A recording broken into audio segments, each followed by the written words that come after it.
Hi everyone, and welcome to a new episode of Days Podcast along with a new video. So this is episode 50. We have made it. Thank you so much for watching. I really and truly appreciate it, and listening as well. Like and subscribe. I see every single one of you, and I'm very humbled. Today we are going to talk about Thriller by Michael Jackson. I talked about Off the Wall and was very distinctive on just Off the Wall because we didn't get to Thriller yet. We're here now. We will talk about every album from Michael, as opposed to other series of albums that we will be talking about for individual artists and giving our input. So, as far as Patreon, yes, I have a Patreon. You guys can check it out for deep dives and exclusive talking where I am able to dig more into certain things. Because as far as with YouTube, I want to make sure that I'm not like, I know that people go on here for clickbait and alleged and all that other stuff. Like, I want to be able to do that and have a just have time with y'all in a sense where you're not looking at YouTube and being like, oh well, he has to dim down a few things, and it's like, no, I want to be able to talk with you guys and really have a conversation, and why not have it just exclusively just for me and you guys? We can comment, talk, chat. We can make up suggestions on what more to talk about, so we can make it a thing. And I am going to be putting out Patreon videos very soon. So I have a few goals, don't worry. So yes, let's talk about it. So this is his 6th studio album, which was released November 29th in 1982. So that's over 40 years ago, guys. Okay? Just want to put that in mind. So he started to record in April of 82, and the ending process was pretty much a few weeks before the album release. So it was produced by Quincy Jones, who had previously worked with Jackson on Off the Wall. So from the success, like we've talked about in Off the Wall, Michael was at a point where it's like, what am I going to do now? Because whatever it is, it's gonna be better than this. And he was on it. And so he also worked with Quincy into Bad as well. So we're gonna talk about Bad. Don't worry, we're gonna talk about Bad, because Bad, he was touring at 30. I'm going to be 30, and as of the next video, maybe 30 already. So, as far as just like, he created an album where every song was a killer, with the ongoing backlash against disco music at the time. He moved in a new musical direction, resulting in a mix of pop, post-disco, rock, funk, synth pop, and R&B sounds. So he wanted to dive into a little bit of everything. And let's not forget, he country. So that was the icing on the cake. Okay, so and I'm gonna say this because in the midst of this album, yes, his skin tone from vitiligo was changing, and he was doing his best to make sure pigments weren't exposed as much, but it couldn't be helped. And so when I talk about the Bad album, yes, we will, in the deep dive, get into just what this man really went through, and it was a lot. So yeah, as far as with it foreshadows themes of Jackson's personal life as he began using a motive of paranoia and darker themes. Paul McCartney appears on The Girl Is Mine, the first credited appearance of a featured artist on a Michael Jackson album. And yeah, with a budget of almost $1 million, but $250,000 So it was recorded in Los Angeles. It was an expensive album, and yes, 42 minutes, but it was expensive, child. Thriller became Jackson's first #1 album, where it spent a record 37 non-consecutive weeks at #1, from February 26, 1983 to April 14th, 1984. So the thing is, back then, and this is something that still can play a role in today's age because they don't really want to admit it, but it can still happen. But albums at times didn't always debut at #1. After a while, boom, #1. So it can happen in this day and age where it's like people may have listened in the beginning, then they go back and it's like, oh my God, I really love this song. I don't know what made me not listen to it enough, but I really love this song. And then boom, there's all these streams. And so the thing is, yes, we see it in today's artists where they're getting billions of streams for whichever song, platinum hit, diamond hit. But you say to yourself, it's not that it's not organic, but when you really think about, okay, the power of a few songs made it so it can go a certain way. Imagine a whole album. And that's what it was with this, where every single song was able to be sold a way that it was able to convey, and no one was able to really see it like that in such a way that it was and still is to this day, because it is the best-selling album of all time. I won't say that more than 3 times, but I will say yes, it is the best-selling album of all time. And the reason why it's the best-selling album of all time is because with 32 million copies sold worldwide by the end of 1983, it became also a world record for February 7th, 1984. It was the best-selling album of 1983 worldwide, and in 1984 it became the first album to become the best-selling album in the United States for 2 years. That's a legend. So he ate up 83 when this album was able to cross into 83. Oh, he ate this album up, and into 84.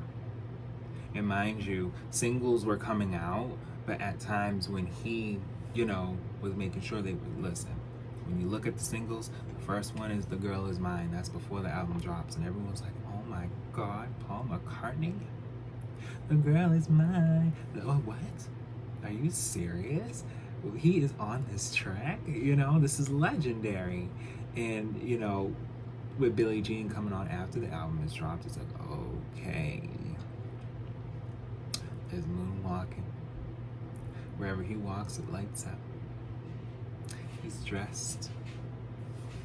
Oh, and by the way, yes, he loved Disney. Before this album dropped, he, very much was at Disneyland and enjoying himself as he should at a very young age. And we all loved Disney. So, as far as with it set industry standards with its songs, music videos, and promotional strategies, influencing artists, record labels, producers, marketers, and choreographers. The success gave Jackson an unprecedented level of cultural significance for a Black American, breaking racial barriers in popular music, earning him regular airplay on MTV, and leading to a meeting with U.S. President Ronald Reagan. Now, politics we can get into too. I have yet to make a politics video, but we can get into that on the Patreon, because when it comes to YouTube, I'm it's not that I don't want to talk about politics. I want to make sure that I have precise information. So, don't expect too many politics videos. There's just a lot going on, and the last thing I need is y'all just having videos of me just being like, all right, so this is what happened, this is what happened, this is what happened, as opposed to taking in the information, understanding why it's happening in such a way, And personally, we can all talk together. We don't need to just indulge in such where, there's just a way that when you want to be able to look at things, it's not so much just one way. And from all the videos, as it being 50 now, you guys have seen, like, I'm very unbiased. I will be keeping it real and continuing to keeping it real. And that's just me. I love being able to look at things from all aspects and know the truth within it. But yes, Thriller was among the first albums to use music videos as promotional tools. The videos for Billie Jean, Beat It, and Thriller are credited for transforming music videos into a serious art form. So yeah, back in the day, people would make music videos, they'd have certain scenes and it would be random, and then this man right here made storylines with collaborators and really took in a story with the song, and it really changed things drastically for his peers and those after, because you say to yourself, okay, when you look at Beat It, this man is in bed, he dressed, he go out, and he's seeing people fighting or about to fight with the knives. He said, wait a minute, no. We're not doing any of this.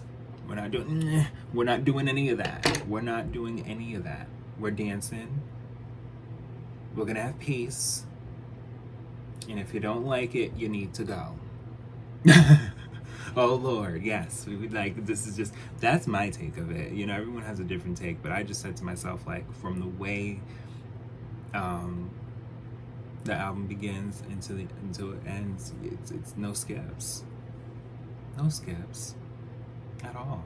No. Are you serious?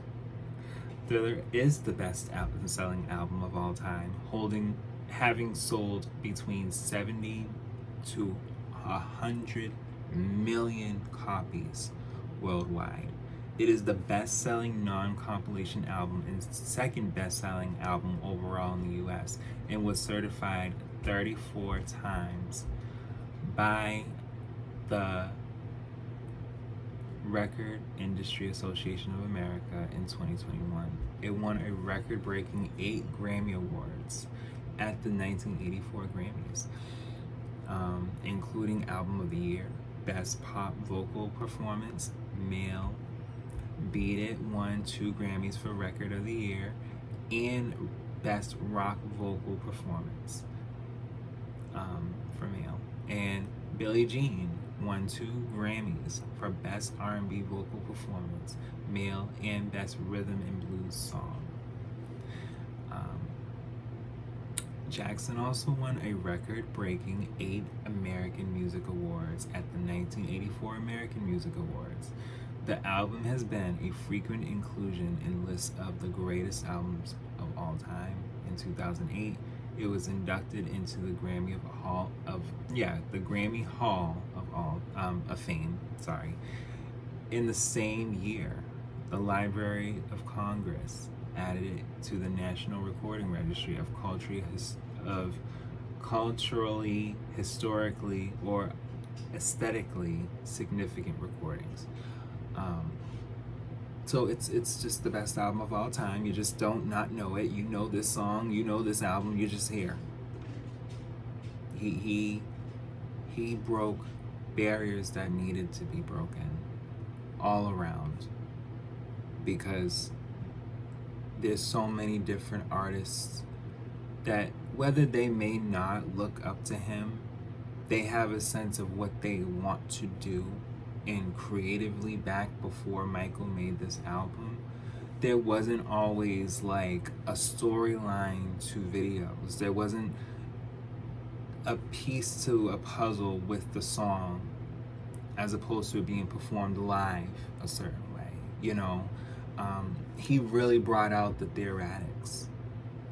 That it wasn't just, all right, the mic's standing here, dance a little bit, get them into it. He wasn't, no. This man was over by this side of the stage, then came back to this side of the stage and hopped up for the beginning and stood for a good minute.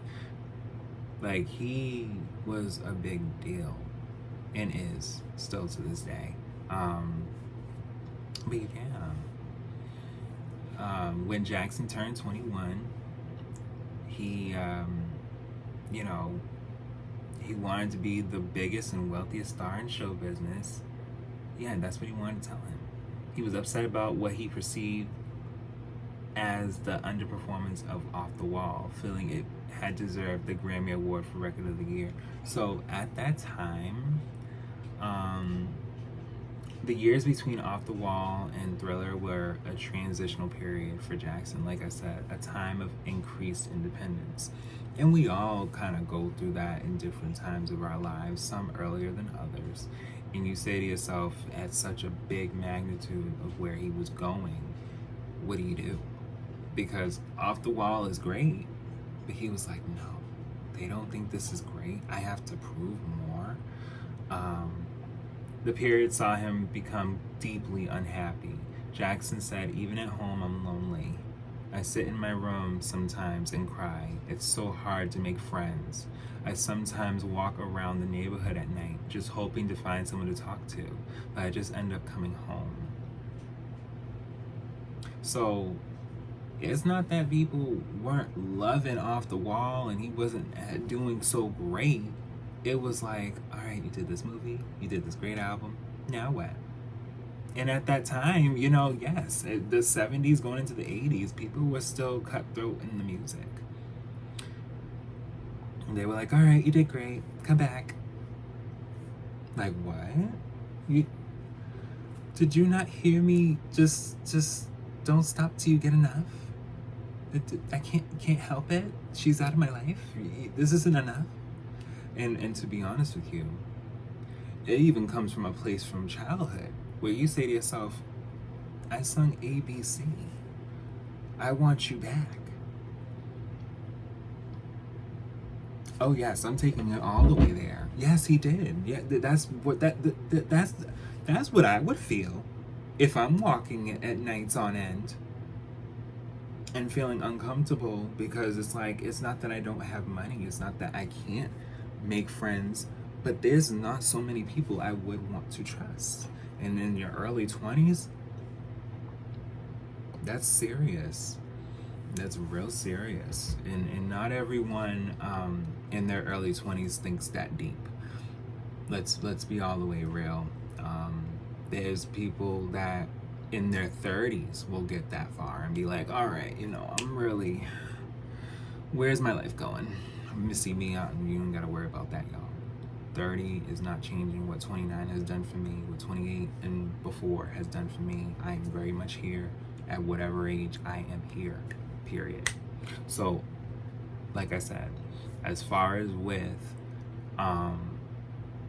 it comes to how he was feeling coming into making Thriller, it was serious. Like, so you say to yourself, yeah, this is 1979, where he's like, I want to hire a manager and just see where things can go. Like, I want to do more than what I just did, because they're not seeing me yet. They're not seeing what I see, and I'm gonna make them see what I see. And it's something, because like I said, with Ben and got to be there, and I Want to Be Where You Are. You mean to tell me this album wasn't enough for a Record of the Year? You know, that, and I'm saying this in a collaborative sense, where it's like he would want just as much success for every individual that can achieve it, though it is a competition. So it's just like, you know, thinking of being a lead singer, like any other lead singer in a group, because, you know, even those that would be like lead with lead, you kind of say to yourself, well, what can I do individually that people would feel like, damn, this hit, you know? So it's very understandable. And he gave more than a decade with his brothers. So it's just like, I'm alone now. I'm grown. What else I gotta do? But we'll get into that. He also felt undervalued by the music industry. In 1980, when Rolling Stone declined to run a cover story on him, Jackson responded, "I've been told over and over that black people on the cover of magazines doesn't sell copies. Just wait. Someday those magazines are going to be begging me for an interview. Maybe I'll give them one, and maybe I won't."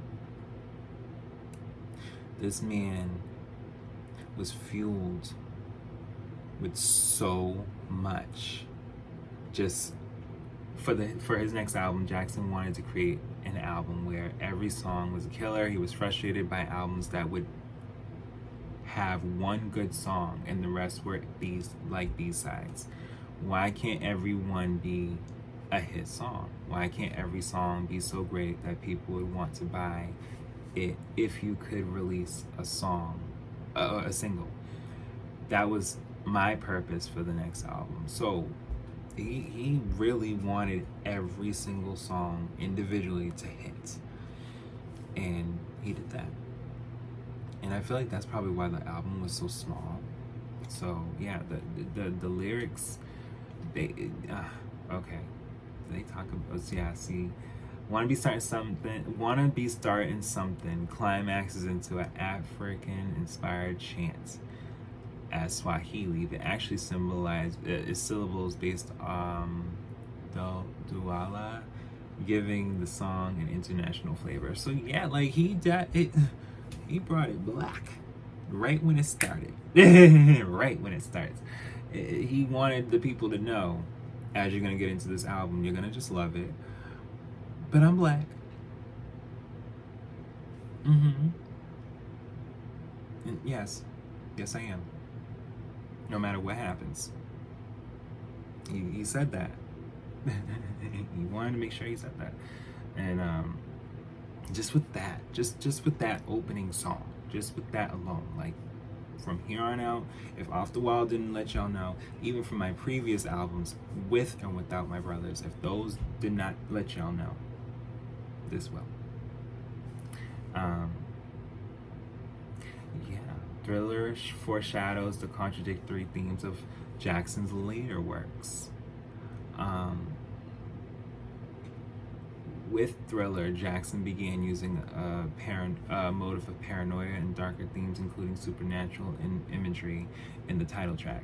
This is evident of the songs Billie Jean, Wanna Be Starting Something, and Thriller. So it's just the release, and even down to just the lyrical content. They could not deny all of what he was able to say in so little tracks. Like, so, not little tracks, but I'm saying like there wasn't so many tracks. And I have the cassette tape. I do.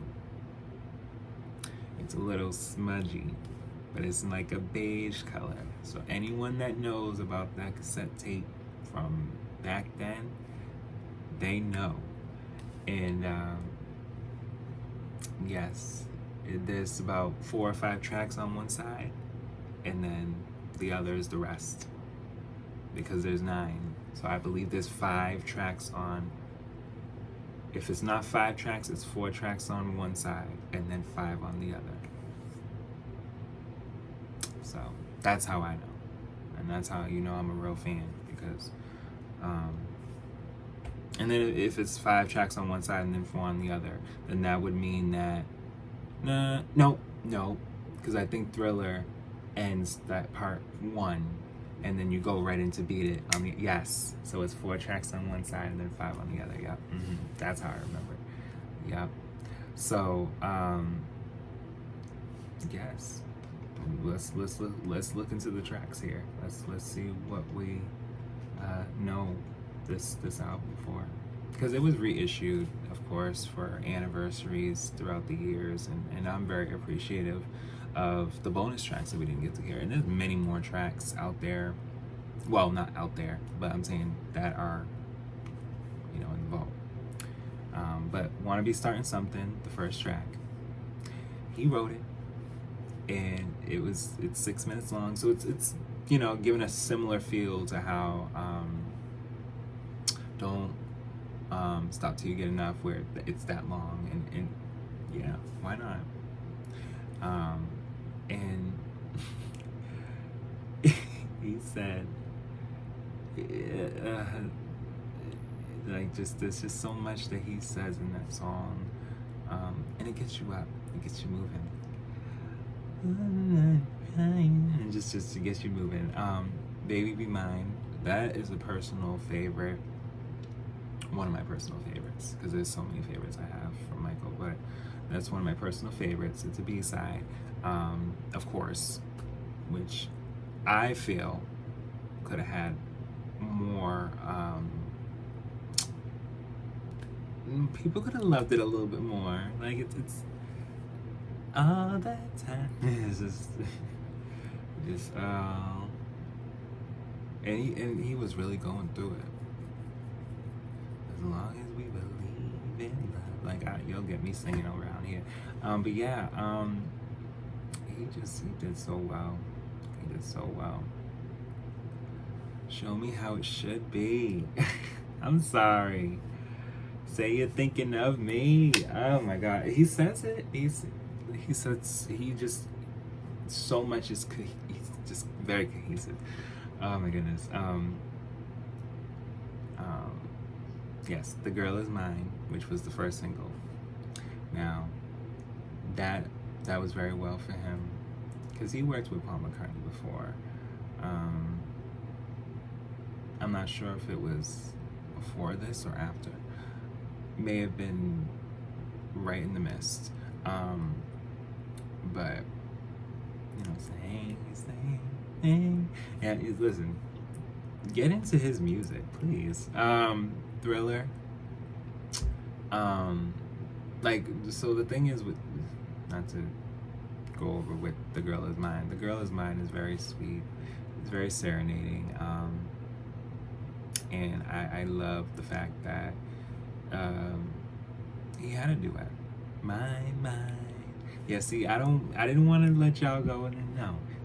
I know the songs. And then when it comes to Thriller, yes, that song is just as long as Want to Be Starting Something. Theoretics from beginning to end.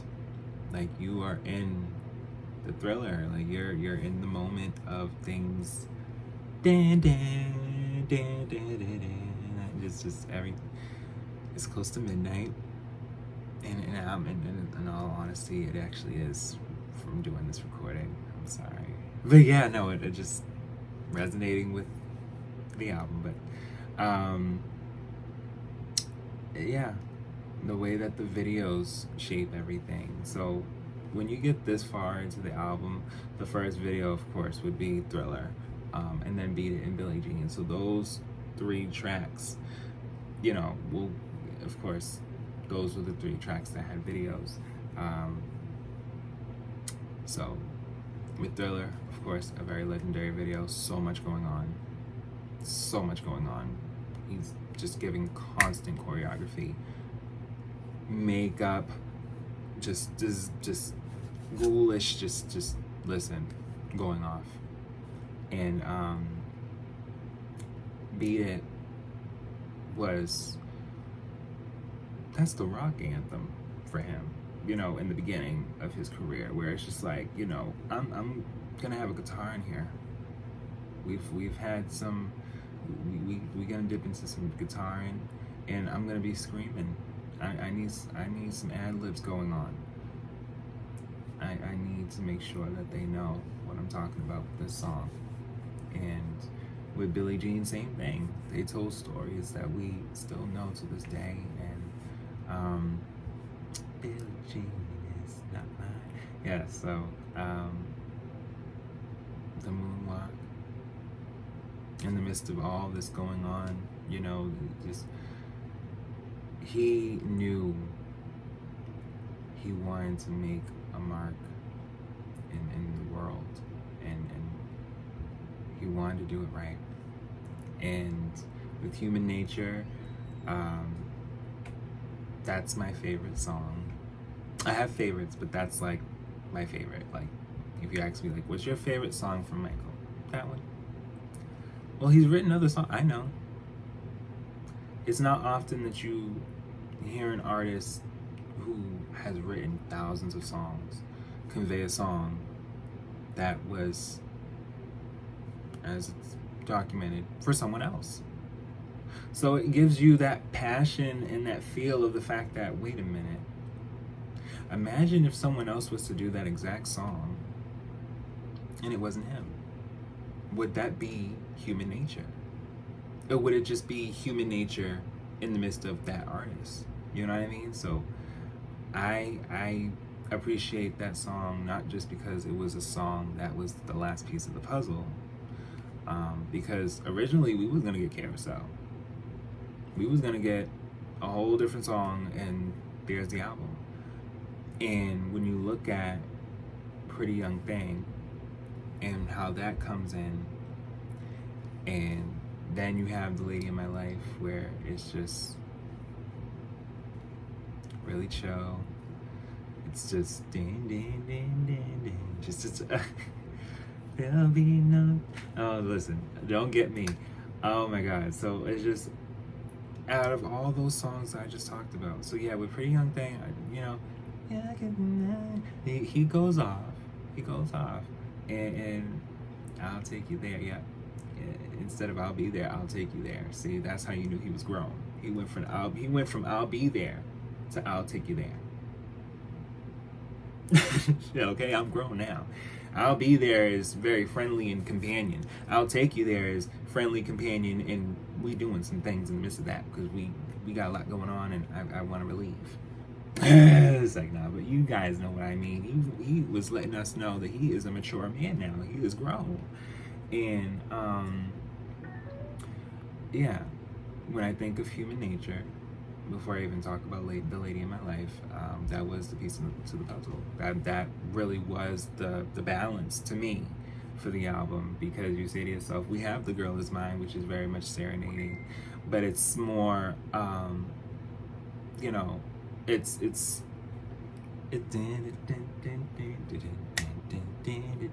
so you think of that, and he wrote that. Michael wrote that. I would never not love that song. So so this is the thing. So like I said, when it comes to human nature, I think of the artistry where it's just like, that couldn't have not been his song. And this is what this song was a top 10 hit. It just didn't have a video. And that's what makes me love it even more. Because what do you mean y'all didn't give him enough time to make this video? And I know that's how people felt with the rest of the album. Why couldn't it just been a whole visual album? We're getting those nowadays. Never mind what Prince did. So it's just, and that was after. So it's just, like I said, I just, and that was a soundtrack, by the way. Even though it became an album, it is an album as well. I'm not going to say it's not an album. It's definitely an album to me and a soundtrack. We'll talk about Prince too, because he's a Gemini and it's Gemini season. Like, I'm not going to not talk about my gems. We are actually going to do a fan appreciation, not just for him, but for Lauren and a few other Geminis. Yes, we will talk about it. So, like I said, it just was the piece of the puzzle for me. Like, they're just keeping him around. Just no. You're not gonna tell me that would have been for somebody else. There's just a way he did it that he just claims it. Like, it's his. That's his. It's written from somebody else, but it's his song. You know what I mean? Like, there's an understanding that I see, and I feel like what people don't understand when it comes to writers, as opposed to the artist that is singing and doing the vocals, this is a partnership. This is teamwork. And yes, it's great to do it alone, because with Beat It and Billie Jean, he did those alone.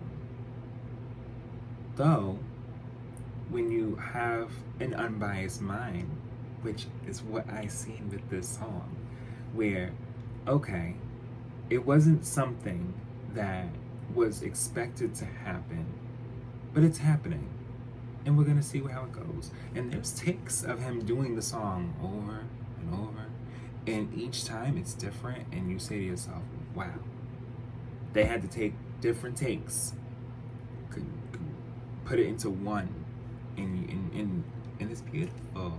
It's beautiful. And I would be, at that time, I probably would be just going through it if there was more ad-libs that they just felt like, all right, well, here's the extended version, because we've seen people make extended versions. I love extended versions of a lot of things. Maybe there is an official extended version, but I just, that's the lady in my life, you know, even if that was to get an extended version, it may have one. There's so many vocals that are now being able to be heard from him over time, and they're appreciated, especially by me. But yeah, the lady in my life, he's singing, "You are the lady, don't you go nowhere." Just he's missed. He's so missed. And when you say to yourself, this was November 29th, 1982, and he was born in 58, he's 24. And 24 is a big deal by the time you're going into 25, because you're like, all right, like, I'm really grown now. Like, I'm out here. I'm making something out of myself in some way. But he did it in such a very, very big way, and it's not unnoticed. Yes. Christopher Connolly wrote that Jackson was now singing in a fully adult voice that was tinged by sadness. Ooh. You know what? So this is my thing. Jackson's abilities as a vocalist were well regarded. AllMusic described him as a blindingly gifted vocalist, likened his vocals to the breathless, dreamy stutter. Stevie Wonder wrote that, that's the comparison of Stevie Wonder, and wrote that Jackson's feathery, timbred tenor is extraordinarily beautiful. It slides smoothly into a starting falsetto that used very daringly. Yeah. He knew where he wanted to mix, how he wanted to sing, how he wanted to play instruments, how he wanted to make sure all of these things that were thoughts that he was able to pinpoint right. He wanted to be able to put it out the best way he did, and I'm grateful. But yes, as far as charting, it was very much number one, as I told y'all. The UK loved it. Billboard 200, R&B, hip hop loved it. Just Australia loved it. Canada loved it. Austria loved it. Germany said 2, but that's all right. Japan said 6. But see, Japan, was like, wait a minute now. It was a big deal because at that time, there wasn't so many people that crossed over for whatever race, because everyone had their favorites, and it ain't too much different now. Okay, like I said, I keep it real. Netherlands loved it. New Zealand said 2. But yeah, oh no, they were loving this album, and it's still charting to this day. It's just never gonna not chart. I make sure I thoroughly listen to it. But yeah, guys, let's see. Decade end in Japan, it went to number 2. It was in number 3 by the end of the decade for the UK. Australia was number 3 as well. All all-time chart performance for Thriller from 1983 until 2015. It has still been able to go still to number 3, even after all these years. Yeah, it's diamond and platinum and gold and all the just everywhere. UK is 15 times platinum. Like, everybody loved this man and still do. But I hope you guys enjoyed this episode, and I really appreciate all of what you guys have been able to view from me. And yes, for the 50th episode, why not talk about a legendary album, the best album of all time, from someone that very much I appreciate, as I made a fan appreciation video. And of course, his life was cut short at 50. He was going on 51. So why not dedicate my 50th episode to the best-selling album of all time, to Michael Jackson. All right, so thank you guys for watching and listening, and I'll be back with more.